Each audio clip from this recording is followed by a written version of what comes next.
আসসালামু আলাইকুম। এখানে চিংড়ি মাছ আছে, আমি কেটে দিয়ে পরিষ্কার করে নিয়েছি। আর এখানে কিন্তু একটা কুমড়ো নিয়েছি, চাল কুমড়ো।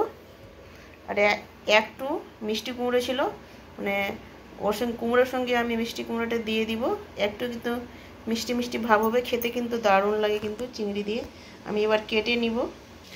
দেখো, চাল কুমড়ো মিষ্টি কুমড়োগুলো কেটে ধুয়ে পরিষ্কার করে নিয়েছি। মাছে চিংড়ি মাছের লবণ হলুদ মাখিয়ে নিয়েছি।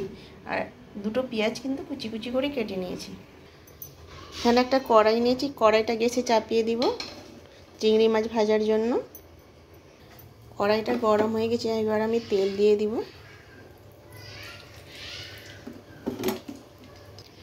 তেলটা গরম হয়ে গেছে, এবার আমি চিংড়ি মাছগুলো ছেড়ে দেবো। সবগুলো দিয়ে দিলাম, একসঙ্গে কিন্তু ভেজে নেব, একসঙ্গে ভাজা হয়ে যাবে।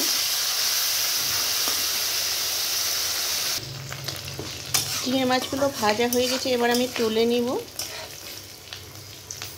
মাছগুলো তুলে নিয়েছি। এবার ওই তেলে আমি একটু শুধু সামান্য তেল দিলাম, আমি দিয়েছিলাম অফ ক্যামেরায়। এবার পেঁয়াজ কুচিটা দিয়ে দিব। এবার পেঁয়াজটাকে ভেজে নিতে হবে।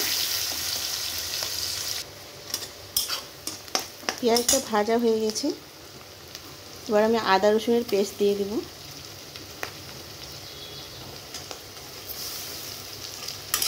এবার এটাকে একটু ভেজে নিব। মশলাটা ভাজা হয়ে গেছে, এবার আমি লবণ হলুদ দিয়ে দিব। একটু নেড়ে দিব। নাড়া হয়ে গেছে, এবার আমি চাল কুমড়ো আর মিষ্টি কুমড়োটা দিয়ে দিব।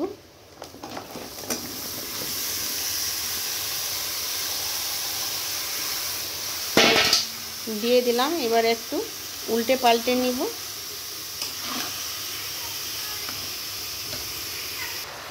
এবার ঢেকে দিব 1 মিনিটের জন্য।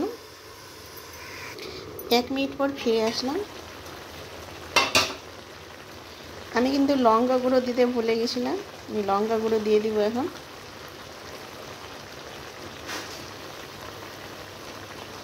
দিয়ে একটু নেড়ে চেড়ে নিব, একটু ঝাল ঝাল করবো, ওই জন্য লঙ্কা গুঁড়োটা বেশি দিলাম। নেড়ে চেড়ে নেব, আবারও ঢেকে দিব 1 মিনিটের জন্য। 1 মিনিট পর আবারও ফিরে আসলাম। আমার কিন্তু কষানো হয়ে গেছে, খুব সুন্দরভাবে কিন্তু আমি কষিয়ে নিয়েছি। এবার আমি জল দিয়ে দিব।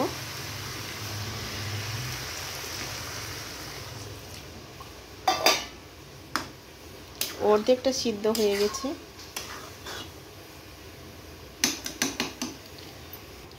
এবার ঢেকে দিব আর 1 মিনিটের জন্য। 1 মিনিট পর আবার ফিরে আসলাম। দেখুন আমার কিন্তু হয়ে গেছে, আর সিদ্ধ হয়ে গেছে, আর ভেঙেও গেছে। এবার আমি চিংড়ি মাছটাকে দিয়ে দিব। এবার জিরে গুঁড়োটাও আমি দিয়ে দেবো একসঙ্গে, দিয়ে এবার নেড়ে নেব।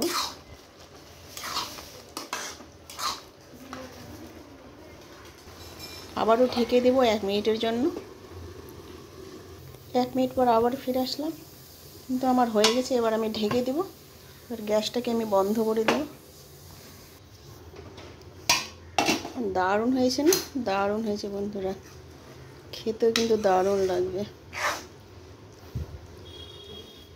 এখানে আমি একটা প্লেট নিয়েছি, প্লেটে আমি তুলে নিব।